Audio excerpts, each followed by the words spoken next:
me siento un poco, en fin, eso, lo que tú has dicho o lo has leído, al fin y al cabo, pues no es más que lo que uno hace cuando trabaja y se implica en las cosas, ¿no? Y lo único que se me ocurre en estos momentos es, por un lado, agradecer que hayas tenido, en fin, la gentileza de invitarme, y para mí es un honor estar hoy aquí en la Universidad de Deusto, hablando de los temas a los que de alguna manera pues he dedicado una vida profesional, ¿no? Cuando ya pues lleva uno casi 40 años trabajando, ¿no? Y desde esa perspectiva lo que propongo es hacer un cierto recorrido sobre el mundo de la energía, las fuentes de energía, los problemas a los que nos vamos a enfrentar, los que tenemos y a los que nos vamos a enfrentar, y quizá pues hacer una reflexión conjunta sobre lo que eso va a suponer para nuestra sociedad a medio plazo, ¿no?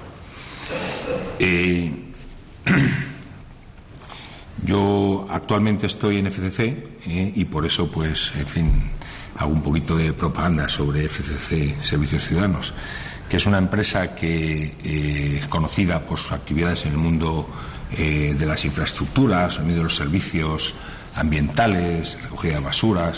Aquí, por ejemplo, en Vizcaya, aparte de temas de recogida de basuras, participa en Zabalgarbi, ¿no? Pero la unidad de energía la creó hace un par de años y fue cuando yo me incorporé allí para esto, ¿no?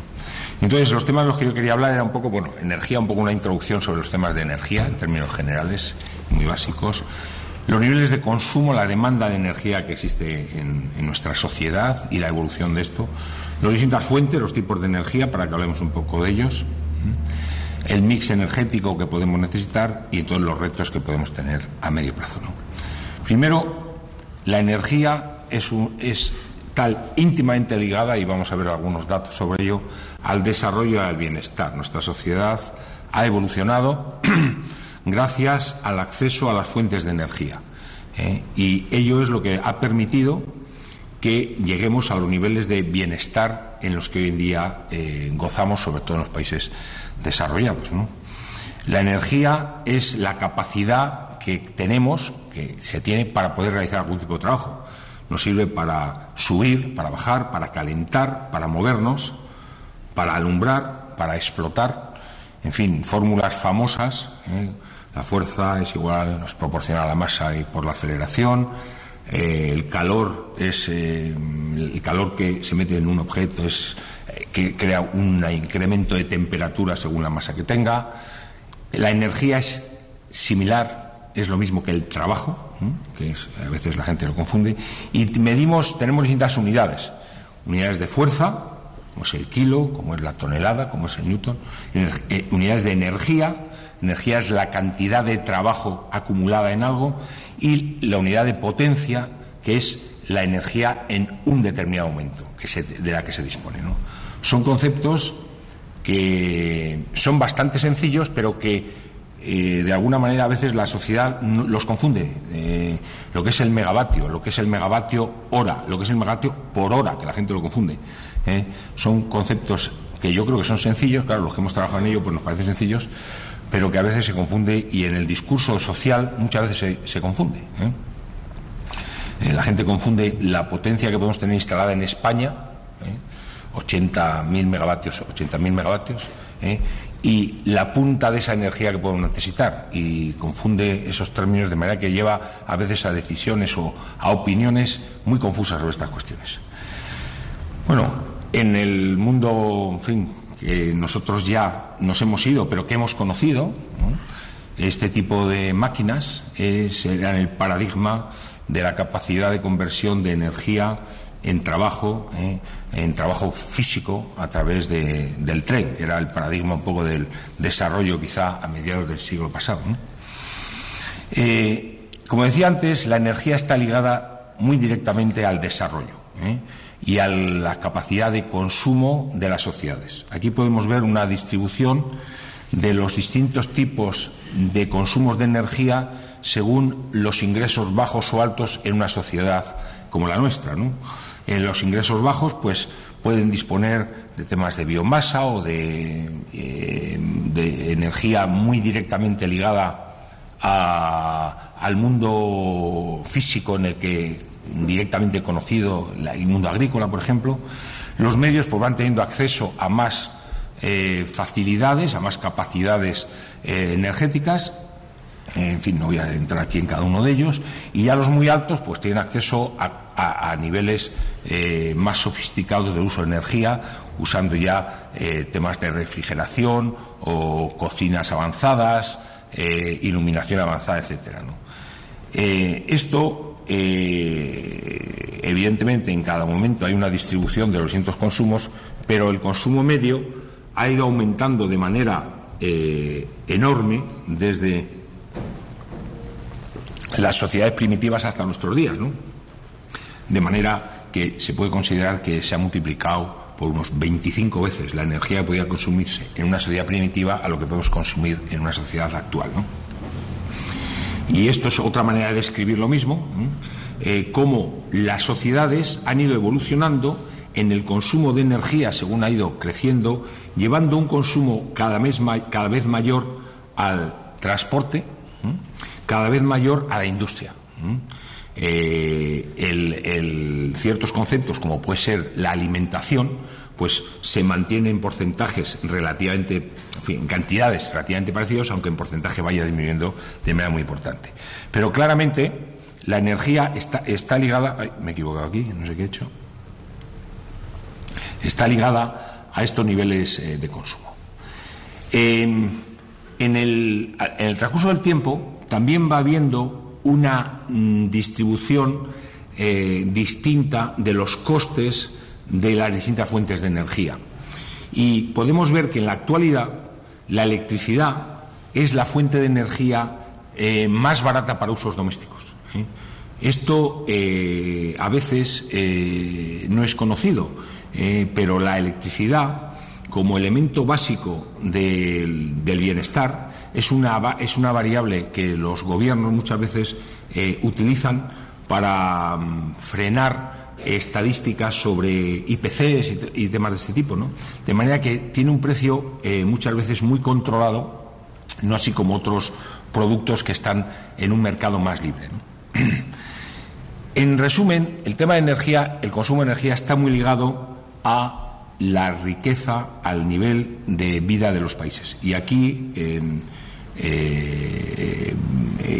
una descripción de los niveles de consumo de energía en el mundo, ¿no? Entonces podemos ver que tanto el norte de Estados Unidos, el norte de América, Estados Unidos y Canadá, como Europa y algunos países avanzados, como puede ser Japón o como puede ser Australia, pues tienen, aquí tenemos también al ámbito de Arabia Saudita, claro que tiene un consumo de energía muy elevado, estos son los niveles de consumo de energía y estos son los niveles complementarios al anterior de la pobreza energética en el mundo. Los niveles de millones de personas sin acceso a la electricidad y a la energía en general, y que por tanto se apoyan fundamentalmente en la biomasa. Hoy en día se habla mucho de la biomasa como una energía moderna, pero la biomasa es la energía más antigua que existe, y en la que se apoyan las sociedades primitivas para tener algún tipo de energía. La biomasa de la madera o la biomasa de los excrementos, la biomasa directamente de su vida, ¿no? Y esta, por último, en este capítulo sobre consumo de energía, es una foto del nivel de iluminación a nivel mundial, ¿no? Son fotos de la NASA, ¿no? Entonces vemos cuáles son las concentraciones de electricidad, en este caso, y que coinciden con las zonas de mayor desarrollo económico. Por lo tanto, como resumen de esto, ¿no? El consumo de energía, el acceso a la energía está directamente ligado al desarrollo económico, está ligado al bienestar y existe una gran desigualdad mundial en este campo. Prácticamente el 20% de la población mundial consume el 80% de los recursos energéticos. La energía se presenta de distintas maneras. Tenemos energía química, energía radiante, energía nuclear, y se transforma unas en otras en energía mecánica, en energía térmica, o en energía eléctrica, que son las que más directamente utilizamos en la sociedad. Vamos a entrar en los distintos tipos y consumo de energía y cómo ha ido evolucionando en los últimos años, ¿no? Podemos ver aquí que, a pesar de la evolución que aparentemente se ve en la información diaria, los niveles, las producciones de las distintas fuentes de energía se mantienen bastante estables. Por ejemplo, el carbón, que está muy denostado, sin embargo, se mantiene en un crecimiento del consumo, del suministro mundial de energía, que se ha multiplicado casi por 2 en 30 años, se mantiene en unos niveles muy importantes. El petróleo, evidentemente, y el gas, que ha ido entrando posteriormente. La energía nuclear ha crecido hasta unos niveles que se mantienen más o menos iguales en estos momentos, y aquí se considera también las energías renovables, que han ido precisamente por el aspecto, aquí está incluida todo el tema ligado a la biomasa y se mantienen unos niveles de una cierta estabilidad, pero no se ha modificado de manera fundamental por la nueva entrada de renovables de las que hoy en día hablamos, que luego veremos alguna cosa sobre ellas, ¿no? Y las previsiones, si avanzamos del año 2000 al 2030, las previsiones que existen en estos momentos, estos datos que yo manejo son fundamentalmente datos de la Oficina de Información Energética de Estados Unidos y de la Agencia Internacional de Energía Atómica, de Energía de la OCDE, en París, ¿no? Entonces, podemos ver que las previsiones de consumo futuros siguen siendo muy importantes para los próximos 20 años, pero bueno, en los 30 años quizá el 2030 ha sido una fecha de proyección en los distintos estudios que se manejan, donde el carbón sigue aumentando su consumo, ha crecido de manera espectacular y va a crecer todavía el gas natural, el petróleo sigue siendo una fuente importante de suministro, el nuclear se mantiene en unas cantidades parecidas, en el entorno a las que podemos estar en estos momentos, y luego están las nuevas renovables no hidráulicas que van creciendo de manera importante, pero al final tiene un impacto relativamente limitado sobre la demanda previsible futura, ¿no? Bien, no voy a detenerme más en estos temas, quizá señalar que la previsión de futuro del crecimiento, como se puede ver en esta diapositiva, se basa fundamentalmente en el crecimiento de Asia, lo que no es OCDE en Asia, o sea, lo que no es Japón o Corea en este momento, ¿no? Lo que es China, India. O sea, el incremento tremendo de consumo de energía se va a producir en los países que consiguen despegar, que están consiguiendo despegar en estos momentos, como son fundamentalmente China y la India, y algo también América del Sur. Pero África sigue estando, en fin, de alguna manera no se ve que vaya a despegar, y el mundo no OCDE de Europa, aparte de Asia, pues tampoco va a crecer de manera muy significativa. Entonces entramos ahora un poco en los tipos de energía, ¿no? La verdad es que es muy difícil tener una clasificación única, pero podemos distinguir entre energías no renovables y renovables, ahora hablaremos de ello, lo que han sido tradicionales y tecnológicas. Por ejemplo, podemos considerar que la energía hidráulica o la energía eólica son energías tradicionales. Todos, en fin, y más en España conocemos los molinos de Don Quijote. Sin embargo, esos molinos no serían utilizables hoy en día y a base de tecnología se puede aprovechar la eólica, ¿no? Luego existen las energías básicas, química, mecánica, nuclear, y lo que hablábamos antes, se transforman unas en otras y a lo largo de la historia, luego iremos viendo más de esto, van siendo sustituidas una por otra según el nivel de capacidad tecnológica que tenemos para utilizarlas y según los descubrimientos que vamos haciendo, ¿no? Y vamos a entrar un poco en el mundo del petróleo, ¿no? El petróleo, hemos visto anteriormente, es la base del desarrollo, es la mayor fuente de consumo de energía que tenemos y es la base del desarrollo del siglo XX. Ha sido el alimento que nos ha permitido crecer como hemos crecido en los últimos 150 años. Sin embargo, se plantea problemas en el suministro futuro. Existe en estos momentos un debate muy importante sobre el petróleo ligado a no tanto al agotamiento del recurso como a la diferencia entre la capacidad de extracción y de poner en el mercado petróleo y la demanda. Es la teoría que llaman la teoría del pico del petróleo. O sea, que puede llegar un momento donde el incremento de la demanda no sea suficiente, de la oferta, el incremento de la producción, no sea suficiente para hacer frente al incremento de demanda de una sociedad mundial que crece en volumen y en bienestar. Entonces, eso produciría un estrangulamiento del suministro de petróleo que nos llevaría a un estrangulamiento de nuestra sociedad basada en el petróleo para muchísimas actividades.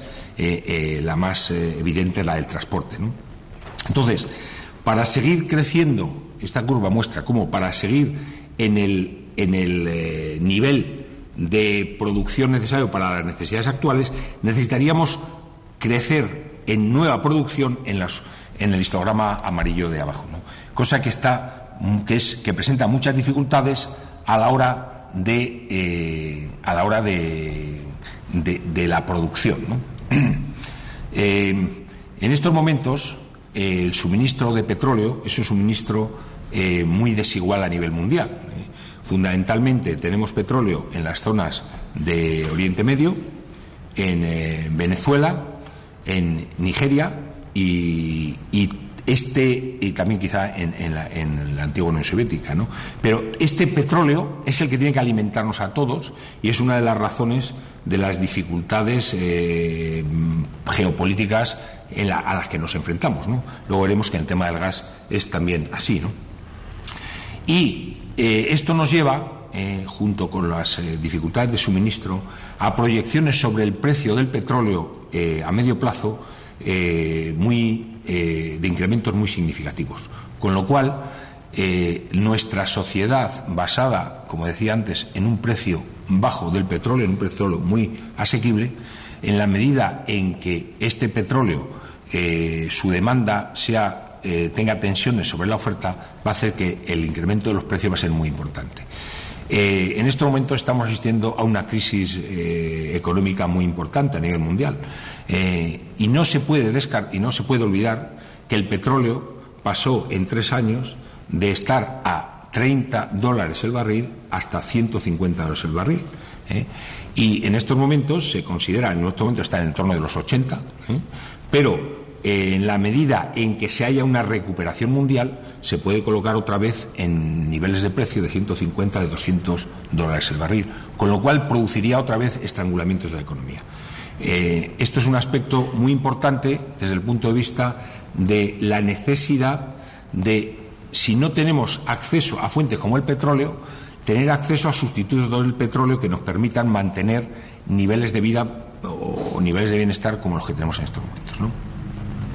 En ese sentido, precisamente, existe cada vez más una distancia entre las necesidades de producción y los descubrimientos que se van encontrando, ¿no? Entonces, aquí podemos ver cómo el nivel de producción de petróleo, en azul tenemos las reservas conocidas, los descubrimientos anteriores, que como podemos ver en la segunda mitad del siglo XX, pues fueron muy importantes. Y poco a poco va agotándose el nivel de nuevos descubrimientos cuando la producción va aumentando y la demanda va aumentando. Entonces, esta limitación en los nuevos descubrimientos es lo que nos llevaría a una dificultad de extracción, aparte de que cada vez la extracción puede ser más cara, a una dificultad de extracción que nos llevaría a estas tensiones de precios. Con relación al petróleo, entonces, por un lado, el petróleo ha sido la base del desarrollo económico del mundo en el siglo XX, está muy desigualmente repartido y esto es una de las causas de las tensiones mundiales. Existe, esto quizá no lo he comentado suficientemente, pero el petróleo, el gas y el carbón, al ser elementos que muestran su energía a través de una reacción química de combustión, producen CO2, que luego veremos es uno de los temas que más preocupan en la actualidad para el desarrollo de la humanidad, el llamado cambio climático.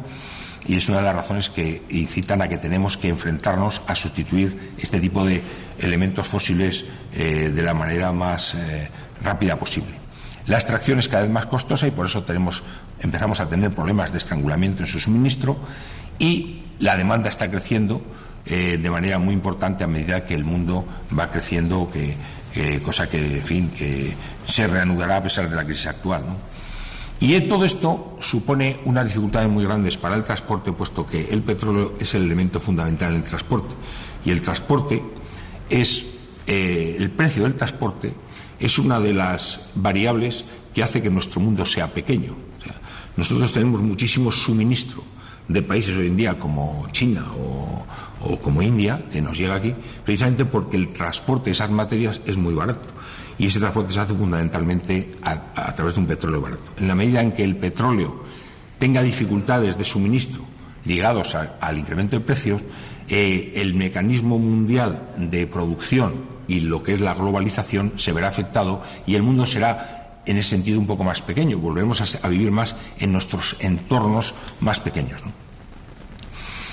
Entonces, para seguir creciendo, nuestra sociedad necesitará encontrar sustitutos a medio plazo. Al lado del petróleo, en los últimos años se ha desarrollado mucho todo el tema del gas, ¿no? El gas, hasta los años 70, prácticamente se consideraba una materia que no había que quemar, porque era una materia de alto nivel tecnológico, que se puede utilizar para muchas cosas, pero a partir de la crisis del petróleo de los años 70 se decidió que era un material que estaba ahí, que estaba disponible y que había que intentar consumir también. Entonces se ha convertido en uno de los grandes desarrollos energéticos de la segunda mitad del siglo, sobre todo a partir de los años 80-90. En España, por ejemplo, hemos instalado centrales, instalaciones de gas, lo que llamamos las instalaciones de ciclo combinado, de manera muy importante. El gas natural le ocurre un poco lo mismo que al petróleo. Al final no está muy bien repartido. Existe bastante gas en Norteamérica, existe bastante gas en Oriente Medio y existe bastante gas en la antigua, en Rusia, en la Unión Soviética, ¿no? Y en fin, algunos puntos más. Pero es una materia prima muy desigualmente repartida también.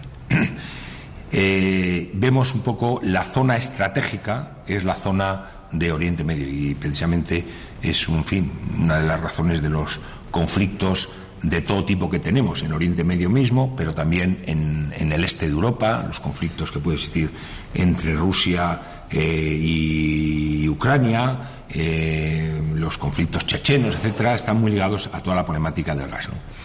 Y esta diapositiva muestra precisamente cuáles son las previsiones de transporte de gas desde los centros de producción a los centros de consumo, ¿no? Y podemos ver cómo desde Oriente Medio y desde Rusia, por ejemplo, tiene que alimentar a Europa, cómo también hay que alimentar la zona asiática, la zona oeste del Pacífico, y también al propio Estados Unidos, que a pesar de ser un gran productor de gas natural, tiene unas necesidades de energía tan grandes que también tiene que importar gas de manera importante, ¿no? Entonces, esto también es una muestra de las necesidades futuras de las sociedades avanzadas, que precisamente van a producir problemas de desarrollo y problemas económicos, aparte de los problemas geopolíticos de los que antes hablábamos. El gas, como decía, contamina menos que el petróleo en el sentido del CO2. El gas emite la mitad, por una misma energía producida, emite la mitad de CO2 que el petróleo. Está muy desigualmente repartido, al igual que el petróleo, por eso tenemos conflictos con su abastecimiento y previsiblemente más en el futuro, y su precio está ligado al petróleo, aunque ahora puede tener una senda o una cierta independencia. Y existe, antes hablaba del tema del transporte. El gas es un elemento que se puede utilizar para el transporte, aunque el producto más sencillo para el transporte es el petróleo. Entonces existe un trabajo muy importante de desarrollo tecnológico de transformar gas en líquido para precisamente tener más abastecimiento de combustibles para el transporte. Es una línea de desarrollo del gas. Y como digo, como ya he dicho, es la base del incremento de la electricidad en los años, la final de los 90 a los años 2000, ¿no? Sobre todo en los países avanzados. Entramos un poco en el carbón. El carbón, a diferencia de las dos fuentes que hemos hablado antes, es un material muy repartido. Es un material mucho más repartido que las otras fuentes y es un material muy abundante. Si hablamos de reservas existentes sobre niveles de consumo actuales a nivel mundial, de petróleo se considera que tenemos reservas como para unos 60 años de consumo actual, de gas podemos tener para unos 40 años y de carbón podemos tener como para unos 200 años de consumo actual. O sea, que el carbón es una fuente más abundante y más accesible que las demás y más barata. De todas formas, se considera que va a haber un incremento del consumo muy grande. Aquí vemos sobre todo China, que con su incremento, y China tiene bastante carbón, va a tener un incremento muy grande de consumo de carbón, manteniéndose el resto del mundo, en fin, en niveles parecidos a los que en estos momentos podemos estar, ¿no?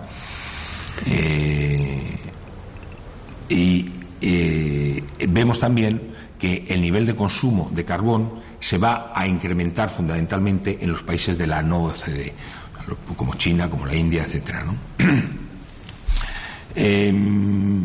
Bien, por regiones vemos que en estos momentos, sin embargo, y va a ir creciendo en el ámbito de la OCDE, el incremento de carbón se va a mantener en niveles porcentuales parecidos en el mundo de la OCDE, ¿no?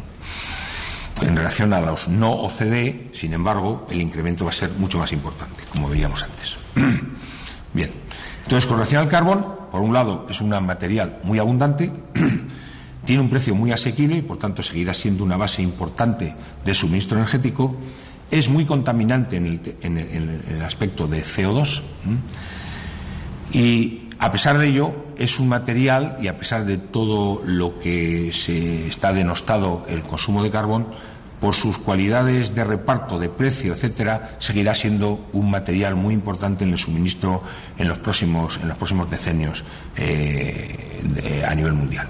Y con relación al carbón, existe también hoy en día un desarrollo tecnológico muy fuerte para llevar carbón a líquido y a gas. De manera que el carbón se consolida de todas formas como una fuente de energía muy importante a medio plazo. Hemos visto las energías fósiles, que como decía antes son las fuentes de energía que se utilizan con combustión y que por lo tanto emiten CO2 en la combustión, ¿no? Existe un debate muy grande hoy en día en el mundo científico y en el mundo político. Yo creo que a nivel político ha llegado a estar en las agendas políticas el tema del cambio climático, y por eso ahora entraré un poco en presentar cuáles son los datos con relación al problema del cambio climático, que está ligado fundamentalmente a la emisión de gases de CO2 y también de metano, que en este momento se considera que las fuentes antropogénicas tienen un impacto importante sobre esto, ¿no?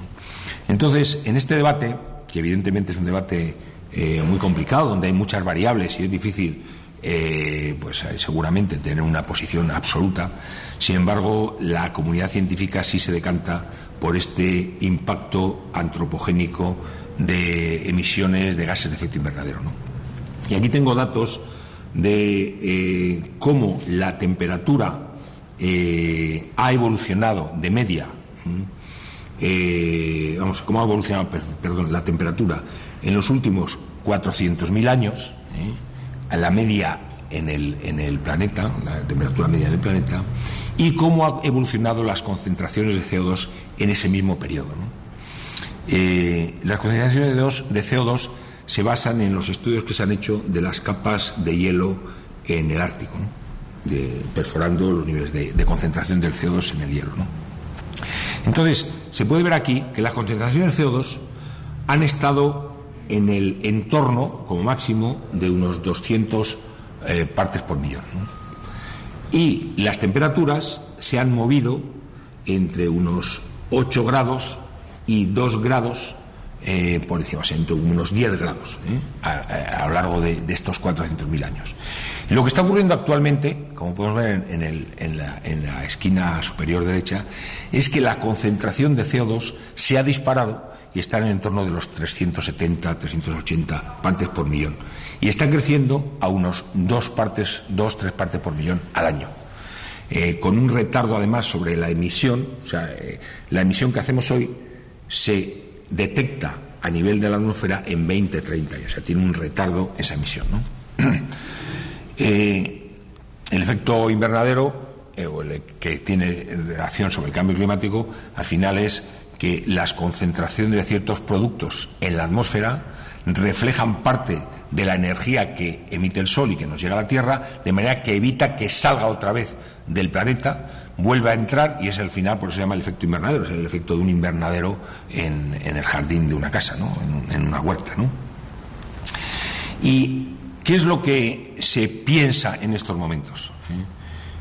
Aquí tenemos los datos de temperatura de los últimos 1000 años y cómo está incrementándose la temperatura y cuáles pueden ser los incrementos de temperatura según los distintos modelos de crecimiento en los que entremos con los distintos niveles de consumo y de producción. O sea, cuanto mayor consumo, más efecto vamos a tener sobre el cambio climático. Cuanto mayor consumo de energías fósiles que emiten CO2, vamos a tener mayor efecto. Entonces, una de las tensiones importantes hoy en día, y es un tema de agenda del G8 o del G20, es conseguir reducir estos consumos de energías fósiles para evitar el incremento de temperatura que tendría efectos. Seguramente no se sabe muy bien qué efectos tendría, ¿no? Los que estudian el clima lo que consideran es que si la concentración de CO2 alcanza unos 450, 500 ppm, los modelos que tenemos en estos momentos de transferencia de masa y de energía en el planeta, entre el mar, la atmósfera, en las propias corrientes marinas o las propias corrientes de la atmósfera, sería un modelo que no sabía muy bien cómo manejar, o sea que entraríamos seguramente en épocas de inestabilidad muy importantes, que llevaría aparejado pues situaciones catastróficas muy importantes. El IPCC, que es el panel intergubernamental de cambio climático, que últimamente, pues en fin, se ha oído hablar mucho de él y además a veces con conflictos entre los distintos científicos que trabajan en él, lleva un seguimiento de indicadores sobre distintas concentraciones en la atmósfera, ¿no?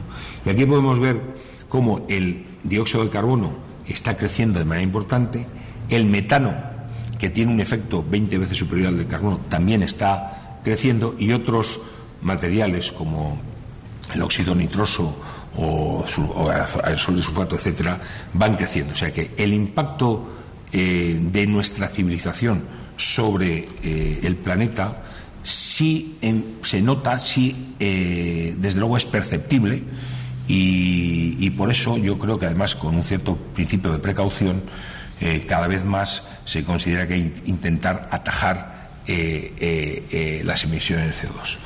A nivel de futuros desarrollos de emisiones de CO2, precisamente de lo que se intenta es conseguir reducir el escenario de referencia, que sería la línea roja, que nos llevaría a un escenario de concentraciones de CO2 muy elevadas, a intentar frenarlo para que se quede en el entorno de los 450 ppm, a base de introducir, por un lado, de menos consumo de energía, que sería todo el tema, toda la zona esta azul, a base de producir más con renovables y a base también de producir más con nuclear, de conseguir que la energía nuclear sea también un elemento importante en nuestro mix energético.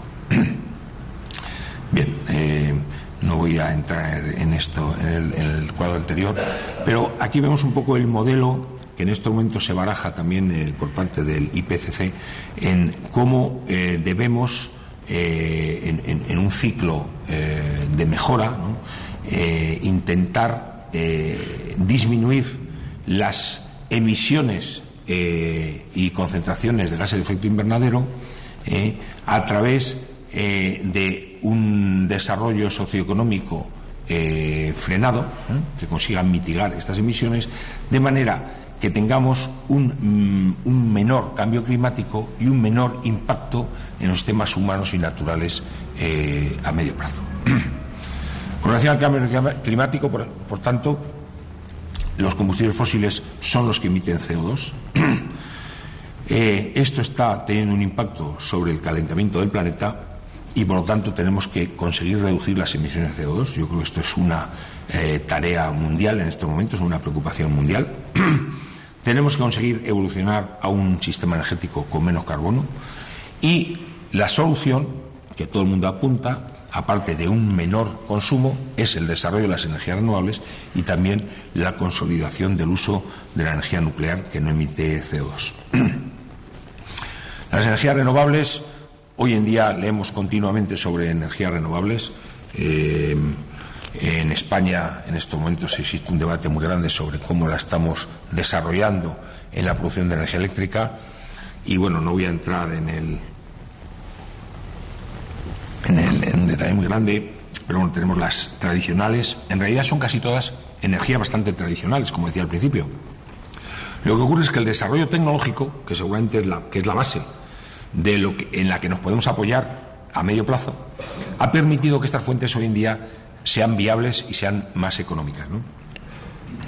Todas ellas, el origen al final lo tienen en el sol. Quizá, bueno, y aquí no la tengo señalada, la geotérmica es la que no tendría el origen en el sol, aunque su origen también es un origen de energía nuclear en el interior del planeta Tierra, ¿no? Pero las energías renovables, aquí esto es un dato sobre Estados Unidos, ¿no? Que está haciendo un esfuerzo enorme de desarrollo de energías renovables. En este momento en Estados Unidos más o menos el 7% de la energía es energía renovable. Pero en esa energía renovable está incluida la energía de biomasa, que es una energía muy tradicional, está metida la energía hidroeléctrica y está metida la energía geotérmica. Entonces, las energías que se desarrollan de manera muy importante, como son el viento y la solar, siguen siendo una parte muy pequeña del mix energético, que irá creciendo, pero que hoy por hoy sigue siendo una parte muy pequeña. Vemos que sigue siendo el petróleo, el carbón y el gas natural la base de la dieta energética de Estados Unidos, que de todas formas es un consumidor energético enorme, ¿no? La energía nuclear en el mix global de energía significa más o menos el 8%, en el mix eléctrico puramente significa en el entorno del 20%, una cosa parecida a la de España.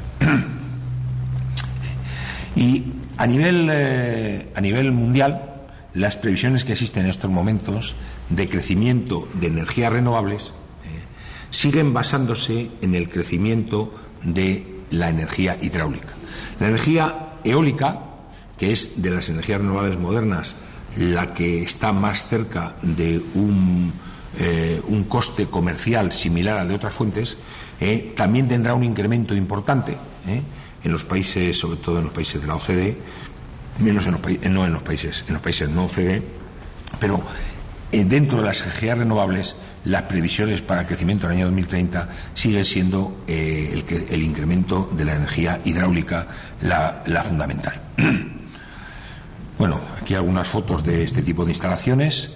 Las plantas fotovoltaicas en España se han instalado últimamente 3.000 megavatios, y en este momento hay un debate muy importante sobre los costes de esta energía. La energía eólica, que en España ya ha instalados 18.000 megavatios, somos uno de los países que más ha desarrollado este tipo de tecnología. Y, bueno, un resumen sobre las energías renovables. Por un lado, son necesarias para evitar las emisiones de CO2 y, por otro lado, son autóctonas. En España, por ejemplo, evidentemente tenemos un recurso solar y un recurso eólico importante desde un punto de vista básico, lo cual no quiere decir que comercialmente sea tan sencillo de explotar, ¿no? Luego a lo mejor en el debate podemos hablar algunas cosas de esas, ¿no? Son caras, necesitan un desarrollo tecnológico todavía.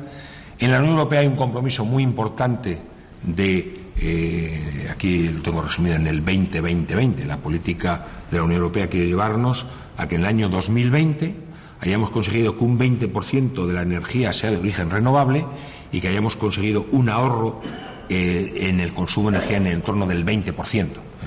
Esto va a llevar también a que el vector electricidad como elemento de utilización de la energía va a crecer, está creciendo y continuará creciendo, precisamente para poder llegar a sustituir de alguna manera a otros vectores en su utilización. Luego veremos, pero por ejemplo el tema del transporte eléctrico precisamente es un intento de llegar a tener una fuente de energía para el transporte que ayude a sustituir de alguna manera las necesidades de petróleo y por lo tanto a disminuir nuestra dependencia de él. Y bueno, necesita ser integrada en el sistema. Voy a hablar algo de la energía nuclear también.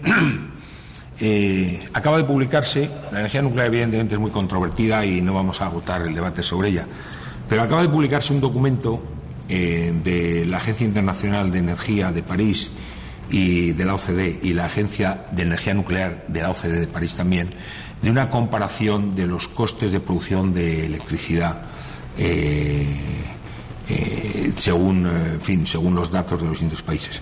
Entonces han hecho dos estudios, un estudio con dos variables, con una variable en dos niveles paramétricos distintos para hacer un estudio de sensibilidad, con una tasa de descuento del 5% y con una tasa de descuento del capital invertido del 10%, ¿no? Entonces, con la tasa de descuento del 5%, esta sería la distribución de los costes de la producción de energía eléctrica, ¿no? En el nuclear estaría en torno de los $60 por megavatio hora, el ciclo combinado 85, carbón, etcétera, ¿no? La solar fotovoltaica muy elevada en estas condiciones, ¿no? La eólica, como vemos, bastante cercana a los costes de otros sistemas. Si vamos a un coste, a una tasa de descuento del 10% sobre la inversión, entonces existe un incremento de todas ellas, sobre todo de aquellas que son más intensivas en capital. En este caso, la nuclear pasa a ser más cara que antes y, en fin, aunque siga estando en unos niveles similares al de otros. La eólica y la solar, que son fundamentalmente intensivas en capital, pues también se ven incrementadas, ¿no? Con relación a la energía nuclear, o sea, esto en primer lugar, la energía nuclear es una energía, desde el punto de vista del precio, es una energía asequible. En estos precios está metido la segunda parte del ciclo, o sea, lo que es el tratamiento del combustible, ¿no? O sea, está metido también en estos costes. El uranio está relativamente repartido a nivel mundial y existe una parte, casi el 50% de las reservas, en países ligados al mundo desarrollado, ¿no? Con lo cual, en fin, a pesar de que, y podemos ver, por ejemplo, que Rusia sigue siendo también uno de los grandes suministradores de uranio, o sea, es una de las fuerzas de Rusia en la geopolítica mundial, que es un gran suministrador de energía a nivel mundial, ¿no? Con lo cual, el acceso al uranio se considera bastante asequible para nuestra sociedad. El uranio, en la materia prima, estaba la distribución que decíamos antes. Aquí podemos ver la fase de enriquecimiento. El uranio, como mineral, hay que enriquecerlo, hay que concentrarlo para poderlo utilizar en los reactores que tenemos actualmente. Y estas son las zonas, las fábricas que existen actualmente de concentración de ese uranio, de enriquecimiento de ese uranio, para poder utilizar en nuestros reactores. Podemos ver que así como las fuentes de uranio, más o menos el 50% está en países de la OCDE y otro 50% en países menos no OCDE, sin embargo, el enriquecimiento de este uranio está básicamente en los países desarrollados, que son los países OCDE y Rusia. Y en estos momentos se están desarrollando nuevas capacidades de enriquecimiento en estos países. El enriquecimiento del uranio es precisamente en fin, desde el punto de vista político, es el conflicto que en estos momentos existe con Irán. Irán, que participa en la Sociedad Europea de Enriquecimiento de Uranio y que tiene instalados reactores nucleares tipo alemán, que en su día los alemanes les vendieron y que en este momento están los rusos arrancándoles. Lo que ellos han desarrollado es capacidad de enriquecimiento importante que les permitiría tener combustible para las centrales nucleares que ellos están desarrollando. La duda que existe es que si esa capacidad de enriquecimiento podría llevarles a enriquecer material a nivel de arma atómica, ¿no? que son concentraciones mucho más elevadas. Las concentraciones de los materiales que usamos en las centrales nucleares están en el entorno del 4 al 5%, mientras que las concentraciones de bomba atómica tienen que estar por encima del 80-90%. En la naturaleza, el uranio 235, que es el que usamos actualmente, está en el entorno del 0,7% en el uranio, ¿no? Entonces hay que concentrarlo hasta el 4 o 5%. De alguna manera, esto no, en fin, y en el mundo nuclear se considera que existen reservas para unos 82 años al ritmo actual, y que el desarrollo tecnológico es el que va a permitir que, a pesar de que el uranio como fuente natural tenga estas limitaciones, pueda ser utilizado en reactores más avanzados, de manera que podríamos contar en uranio para unos cientos de años o quizá miles de años con tecnologías avanzadas, lo que se llama en la jerga nuclear reactores rápidos, que son reactores que produciendo energía producen nuevos combustibles, de manera que alarga la capacidad de suministro de energía de esta fuente. En estos momentos existe un consumo, una producción de energía nuclear bastante extendida en el mundo. Podemos ver aquí países con un porcentaje de generación nuclear muy importante, como es Francia, arriba a la derecha. Países como es Lituania, países en el este de Europa hay bastantes que tienen reactores diseñados por los rusos, por los soviéticos en su momento. Países como Suecia o Bélgica también tienen un componente muy importante nuclear.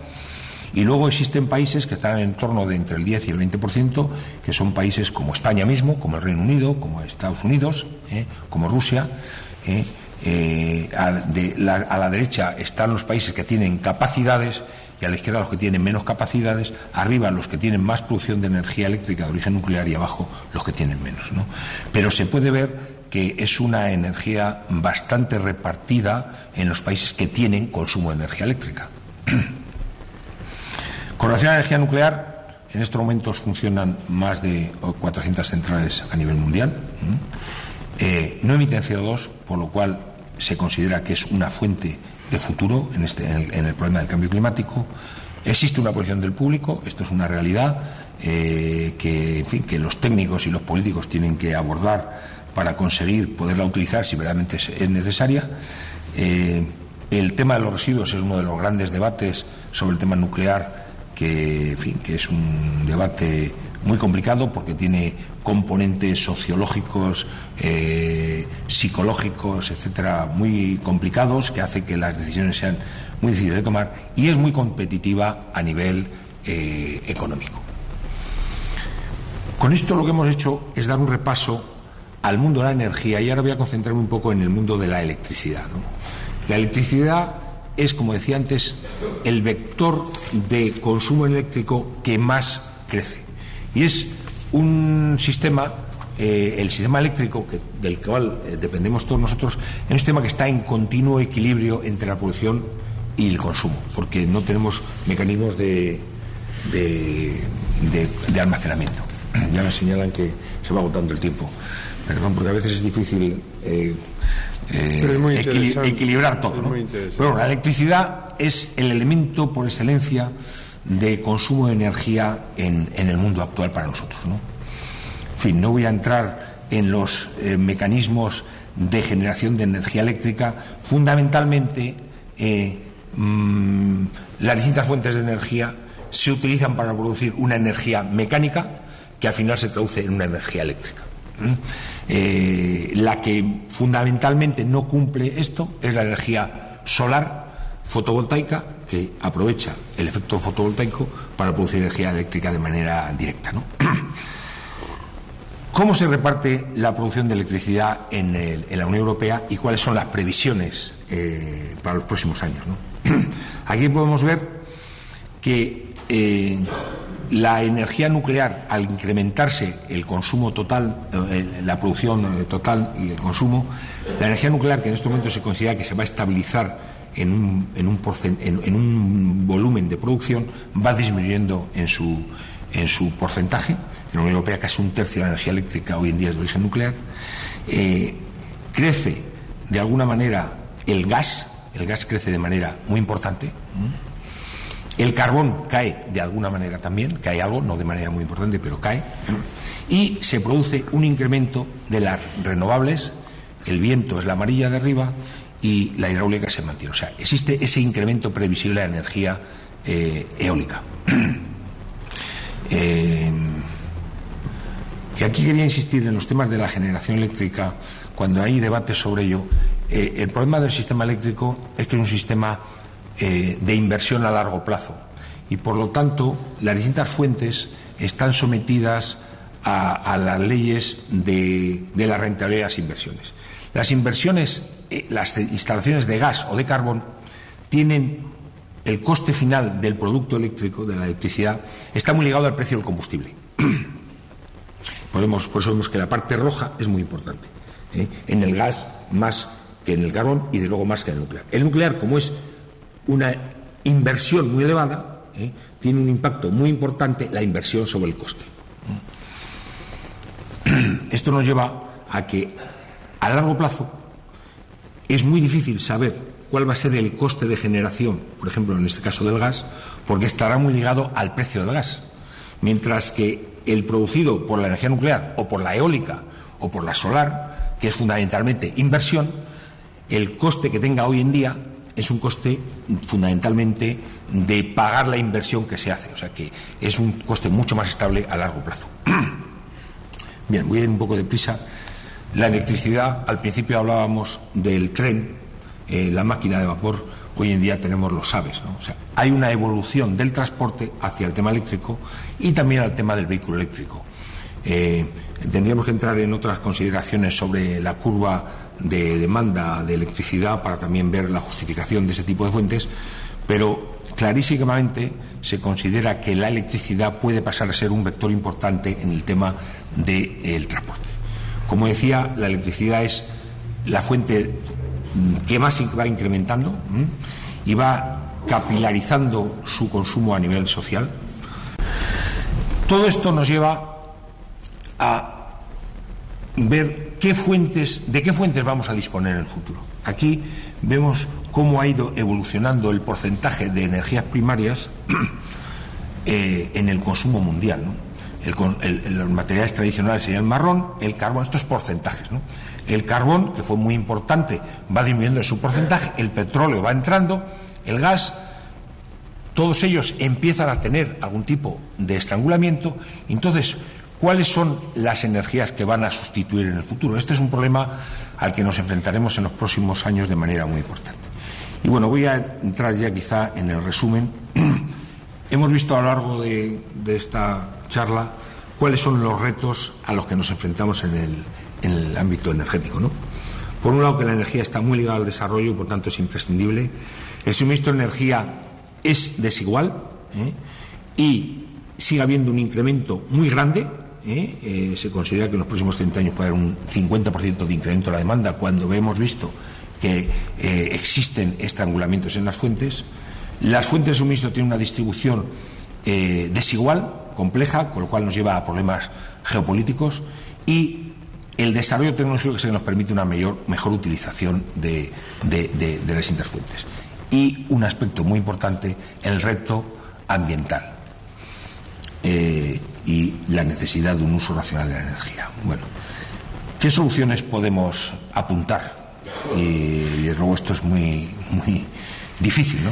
Pero por un lado, en el suministro, pues tenemos que tener acceso a distintas fuentes, a fuentes autóctonas. Antes hablamos de las energías renovables, la hidráulica, y desde luego la mejor fuente o la mayor fuente de energía es el no consumo. Tenemos que conseguir un consumo eficiente de la energía.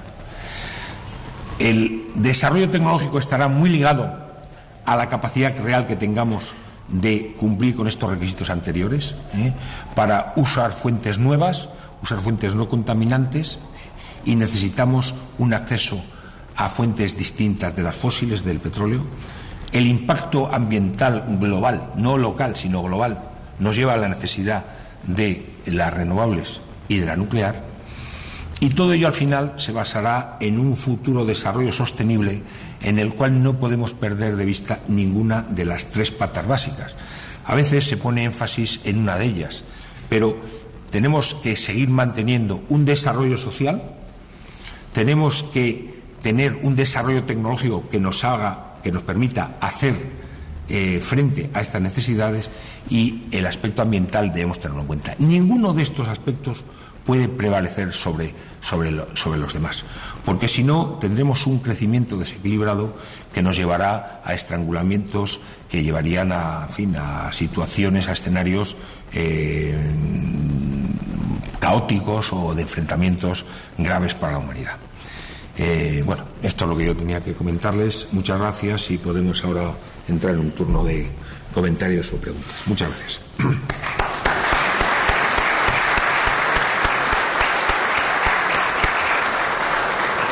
Muy bien, muchas gracias,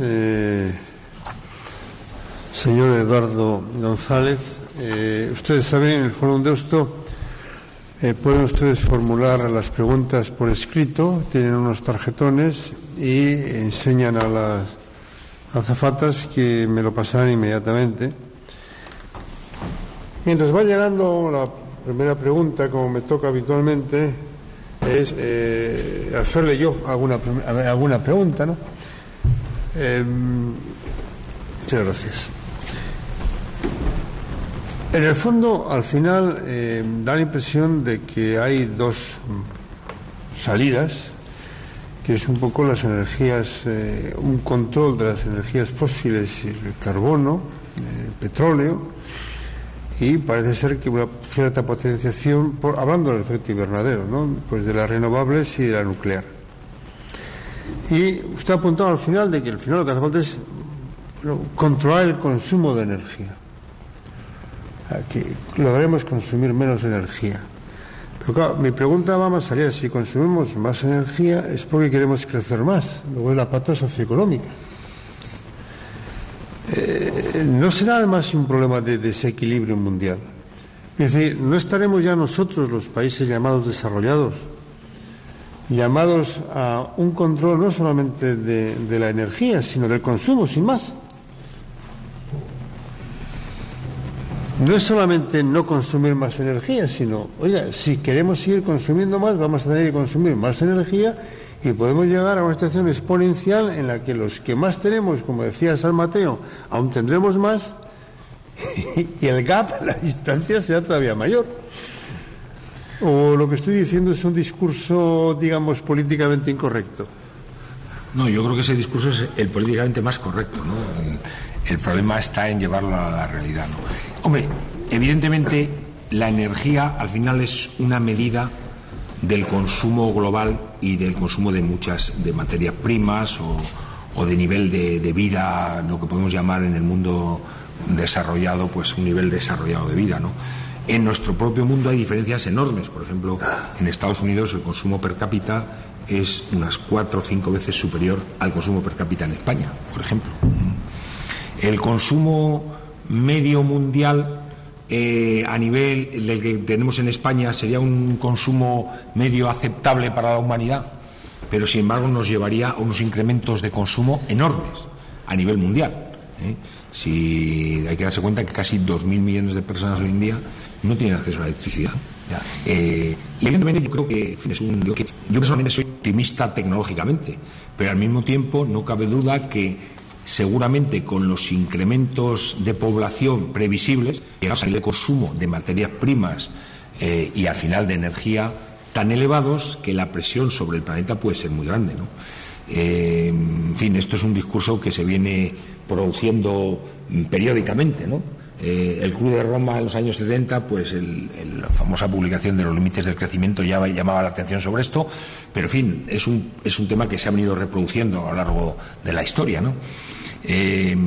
Yo creo que, evidentemente, podemos vivir bien consumiendo menos de lo que consumimos, pero la tensión mundial, la tensión al final siempre son tensiones relativas, ¿no? O sea, yo creo que es muy difícil que congelemos el desarrollo, aquellos que tenemos en estos momentos más desarrollo, para que solamente crezcan los países menos desarrollados. Veíamos en los datos que las previsiones son que los países que crezcan son los no OCDE. O sea, es cierto que nosotros ya vamos a crecer menos, ¿no? O sea, la Unión Europea puede crecer al 1%. España hasta ahora ha estado creciendo en los últimos años al 3 o 4%. Seguramente ya entramos en un periodo donde eso ya se nos va a acabar también y vamos a crecer como el resto de la Unión Europea, ¿no? Y bueno, seguramente países como China o como la India, África cuando arranque, en fin, que seguramente tiene problemas de otro índole que le impedirá, pues crecen al 7, al 8, al 10%. Eso va a crear unas tensiones enormes. Yo no tengo la solución. Yo creo que hay que trabajar para un menor consumo en general y para una sustitución de las fuentes externas la máxima posible para evitar de manera mayor la dependencia. España, por ejemplo, nosotros importamos en España el 85% de la energía que consumimos. Eso supone una factura energética, una factura en el entorno de los 50.000 millones de dólares, que es el 5% de nuestro PIB. Tenemos de déficit exterior debido a la energía. En la medida que podamos sustituir eso por fuentes autóctonas, mejor para nuestra economía. El problema que tenemos es que si lo sustituimos por fuentes mucho más caras o más caras que las que estamos importando, nuestra economía deja de ser competitiva, que es un poco el problema al que nos podemos enfrentar. Pero en fin, yo creo que es un tema tan complejo que es muy difícil agotarlo, ¿no? Bueno, en todo caso, vamos a ver si podemos agotar las preguntas que tenemos, que ya suman 7. Bueno, hay una que va en el mismo sentido, hace unas consideraciones que voy a leer siempre por respeto al que pregunta, pero la pregunta al final responde a algo que también me pregunta algún otro.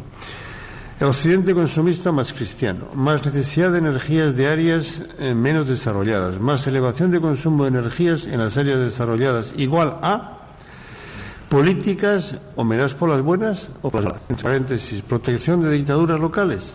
Pregunta, ¿llegará a tiempo la fusión nuclear? Esa pregunta que me hacen otros también. Claro. ¿Qué se puede decir de la energía de fusión? Bien, yo la energía de fusión no la he contemplado en el escenario de los próximos 20 o 30 años, porque creo que no hay, en fin, no hay realmente nadie que hoy en día piense que vamos a tenerla disponible en los próximos 40, 50 años. O sea, la energía... había un libro donde, no me acuerdo de quién era el libro exactamente, pero en los años 70, 80, donde había un prólogo, me parece que era de Alfonso Guerra, donde decía que una de las variables inmutables del mundo era los años que iba a tardar en estar disponible la energía de fusión, ¿no? Porque de los años 60 o así se habla de 50 años para la energía de fusión y siempre sigue estando a 50 años, ¿no? Yo creo que la energía de fusión tiene unos retos tecnológicos tan grandes que hoy en día es muy difícil decir cuándo que se comercializa. Existe el proyecto mundial, hay que darse cuenta que han tenido que unirse todos los países desarrollados del mundo para hacer un proyecto, que es el proyecto ITER, que se va a construir en el sur de Francia. Es un proyecto por el que España estuvo pugnando para que se hubiese construido en España, en Cataluña, en la zona de Vandellós, y que al final se decidió que fuese Francia. Es un proyecto en el que está Estados Unidos, Rusia, Japón, la Unión Europea. Está todo el mundo intentando tener un prototipo que nos permita producir energía de fusión. FCC, por ejemplo, estamos en 2 proyectos termosolares que queremos desarrollar en los próximos años. Sigue siendo una energía hoy cara. Hay que darse cuenta que, por ejemplo, el nivel de inversión del que hablamos es de unos 300 millones para 50 megavatios instalados, que van a funcionar más o menos la cuarta parte del tiempo, porque es el tiempo de insolación.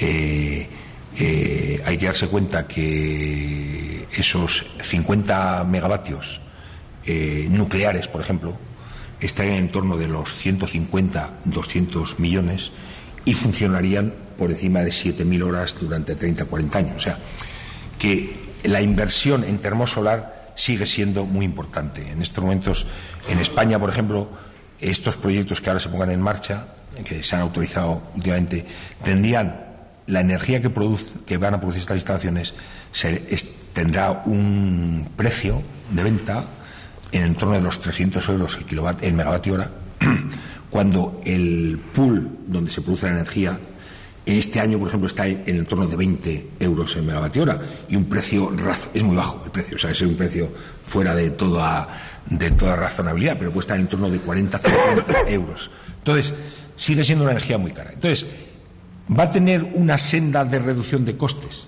Desde luego. A medida que la desarrollemos, reduciremos sus costes. ¿Hasta dónde? Es difícil de saber.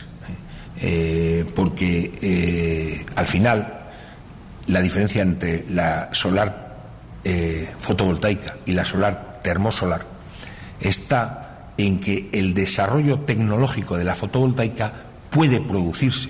Al fin y al cabo es una tecnología muy distinta, que si conseguimos eficiencias importantes de las matrices de silicio, etcétera, y produciéndola en masa, puedes tener un precio muy ajustado. Y de hecho, de hace 4 años ahora, el precio del material para producir energía fotovoltaica se ha dividido por 2. El coste, no el precio, el coste.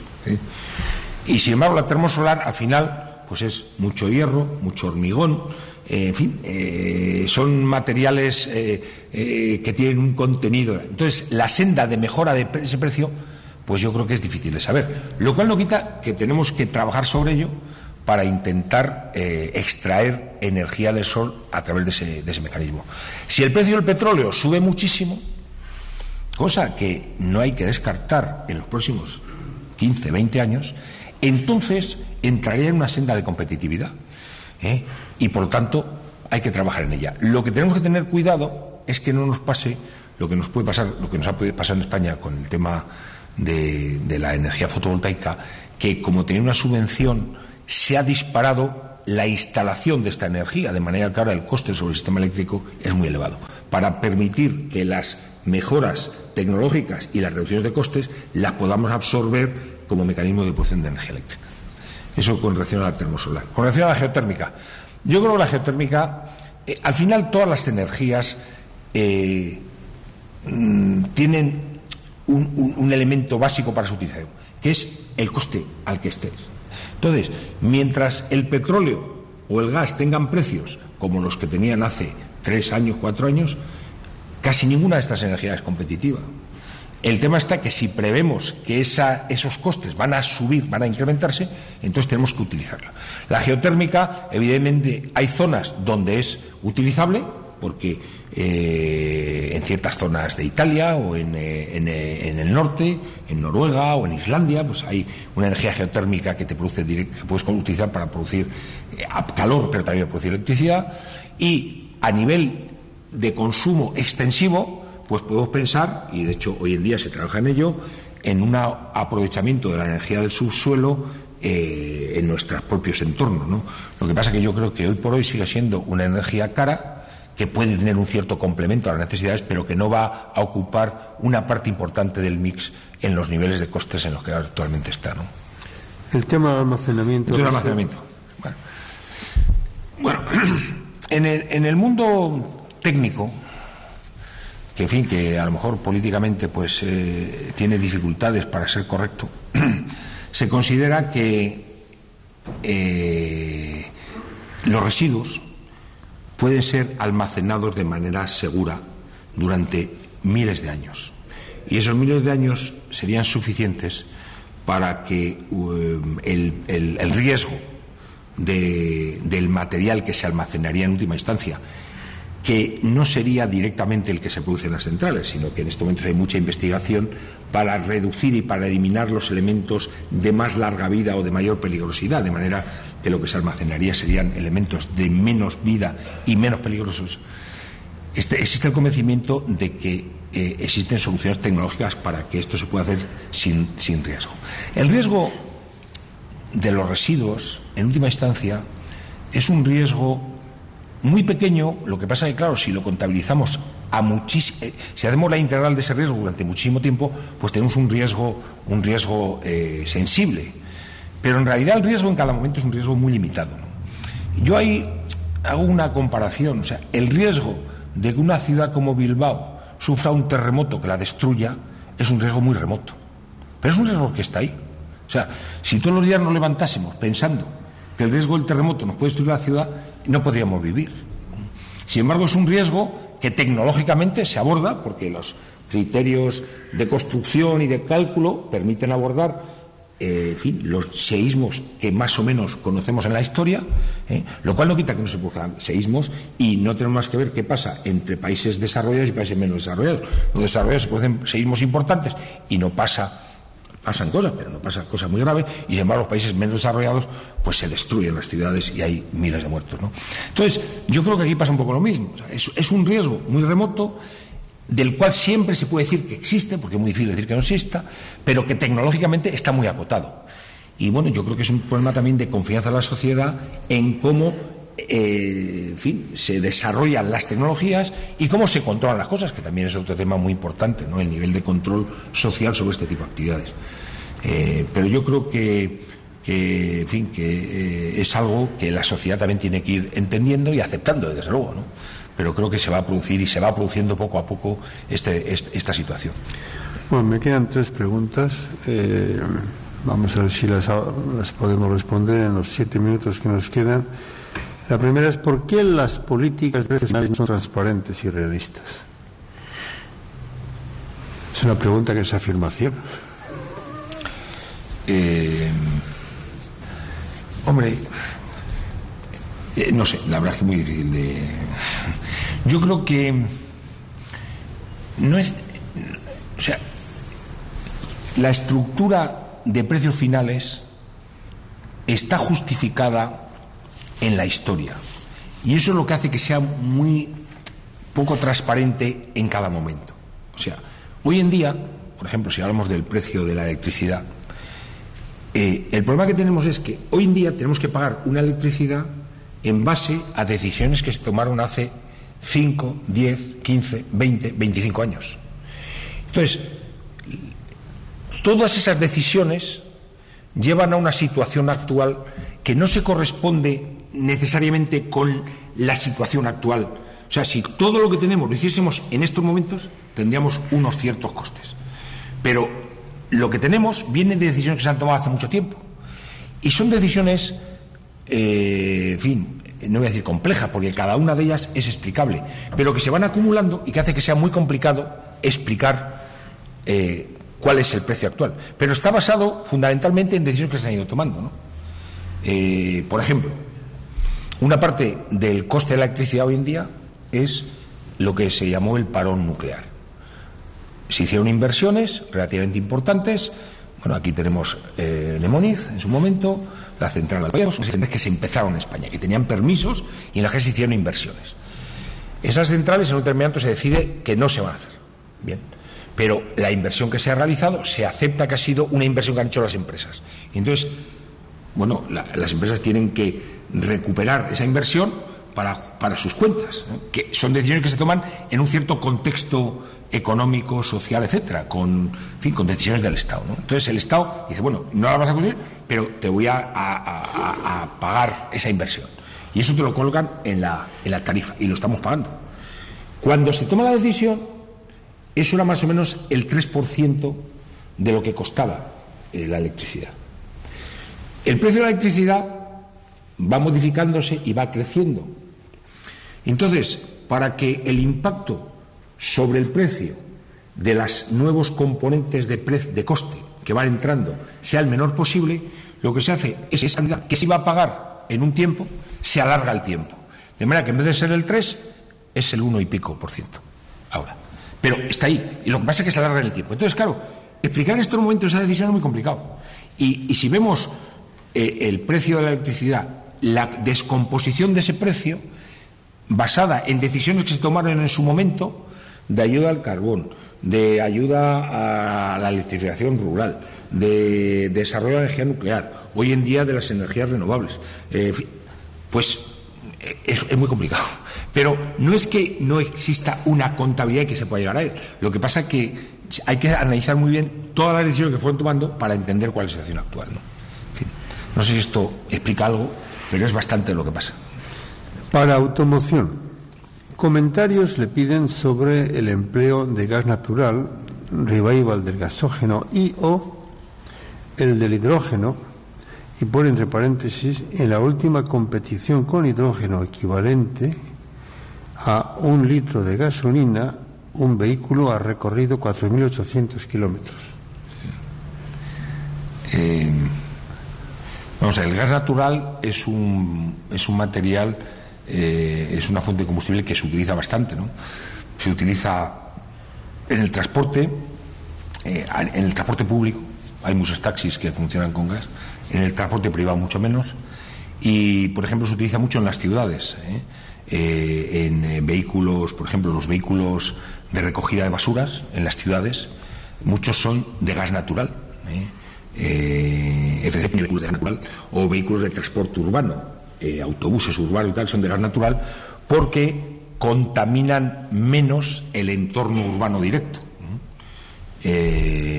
Ahí es donde precisamente hoy en día va a existir una presión muy grande en el transporte eléctrico, porque el eléctrico todavía contaminaría menos en el entorno urbano, tanto a nivel de elementos de la atmósfera como de ruido, ¿no? Mucho menos ruido. El problema del gas natural, en cuanto a su utilización masiva, es que es más delicado de manejar que el petróleo, que la gasolina. O sea, la gasolina o el gasoil tiene una ventaja tremenda porque porque es un producto que está a presión atmosférica, a temperatura ambiente, no tiene mayores problemas, se puede manejar de manera muy fácil y mientras es accesible, pues es muy cómodo, ¿no? El desarrollo global de gas natural para el consumo directo en transporte, pues plantea una serie de problemas de seguridad que, en fin, porque en el vehículo tendría que estar a presiones muy elevadas, ¿no? A mucha mayor presión que el que podemos tener, el que nos llega a nuestra casa, ¿no? Entonces tendría algunos problemas de ese tipo. Pero existe un transporte en el ámbito urbano muy grande en temas de gas natural, ¿no? Perdona porque se me ha olvidado el otro tema que hablaba. Era el tema del hidrógeno. El hidrógeno. Hombre, el hidrógeno yo creo que el hidrógeno hay que darse cuenta que es un vector de energía. O sea, no está ahí el hidrógeno, lo cogemos y lo consumimos, como está el petróleo, o está el gas, o está el carbón, sino que el hidrógeno lo tenemos que producir. Hoy en día se produce bastante hidrógeno, porque en los procesos químicos de bastantes industrias el hidrógeno se utiliza. Y es cierto que el hidrógeno tiene un potencial energético muy elevado y que por lo tanto puedes, con un volumen relativamente pequeño de hidrógeno, producir bastante energía, tiene una intensidad energética mayor, pero claro, a niveles de presión muy elevados, y el hidrógeno también tiene un problema, que es un material muy ligero, es el más ligero de la naturaleza, y que por lo tanto también tiene dificultades en su almacenamiento y de luego en su manejo. Entonces, el hidrógeno es un vector que hay que producir básicamente con electricidad o con algún tipo de cracking catalítico o algún tipo de cracking de productos de hidrocarburos para usar ese hidrógeno, para producir ese hidrógeno, y hoy por hoy sigue siendo un elemento caro de producción. Yo creo que se seguirá trabajando en su posible uso, pero entrará en competencia con estas otras fuentes que hablábamos. Si al final la electricidad es uno de los vehículos para producir hidrógeno, te planteas por qué voy a usar la electricidad para producir hidrógeno en vez de usar la electricidad directamente para el transporte, ¿no? Yo creo que ahí pues habrá una competencia entre los distintos vectores, pero con las tecnologías actuales yo creo que es difícil ver un uso muy grande, un porcentaje muy grande de uso del hidrógeno en las utilizaciones que hoy en día tenemos, ¿no? Bueno, la última pregunta, que tiene alguna cosa menos en la formulación divertida, un poco porque bien. Yo creo que estamos aquí con una cuestión, pero nos indica que el CH4, supongo que es el metanol esto, ¿verdad? El metano es 20 veces más nocivo que el CO2. ¿Qué relevancia tiene? Hay más fuentes que las vacas, ¿y qué hacemos con ellas? Pues eso que es un poco de chiste, es un tema que, en fin, que se ha tenido en cuenta, ¿no? En la producción de CO2 en los países agrícolas, por ejemplo en Nueva Zelanda, en Inglaterra, son temas que, en fin, que han entrado en el debate de las producciones de metano, ¿no? Hombre, no, y existen fugas de gas natural en el uso que hacemos del gas, ¿no? El transporte o en la industria, en fin.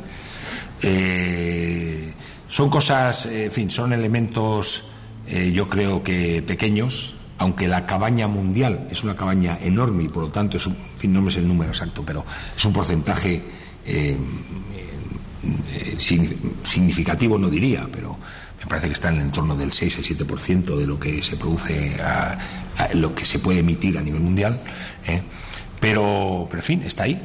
En realidad es que esto nos llevaría a una reflexión mucho más, en fin, no sé si es totalmente adecuado, pero me viene a la cabeza ahora, ¿no? La vida es una etapa, y entonces, pues sí, es cierto que el que vivamos tiene un impacto que va afectándonos a nuestra propia vida. Desde luego, nosotros creo que hemos tenido suerte de vivir un periodo donde, por ejemplo, no hemos tenido guerras, en fin, la vida media en España, yo que soy de un pueblo de la provincia de Ávila, en la Sierra de Gredos, pues hay que ver lo que era eso en los años 50 y lo que es hoy en día, ¿no? Bueno, evidentemente tenemos algún problema de este tipo, con problemas muy importantes, pero yo creo que, en fin, que no podemos mirar hacia atrás pensando que aquel mundo era mucho mejor, ¿no? Yo creo que han terminado con una cosa que va a enlazar con la próxima conferencia, que es dentro de 15 días, que teóricamente no tiene nada que ver con esto, pero ya el final de la intervención lo hace ver, porque la próxima conferencia va a hablar sobre la autoridad moral en la cultura. Y viene a hablarnos pues un pensador y un escritor que no es demasiado conocido, pero estuvo aquí con motivo del Tutto Verdi, hablando de Verdi y las reflexiones, que es Mauricio Wiesenthal. Y va a hablar sobre ese tema, la autoridad moral en la cultura. Y yo le dije, hombre, pero háblanos un poco del futuro de la cultura, y él me dice, sí, pero te voy a hablar a propósito del centenario de Tolstoy.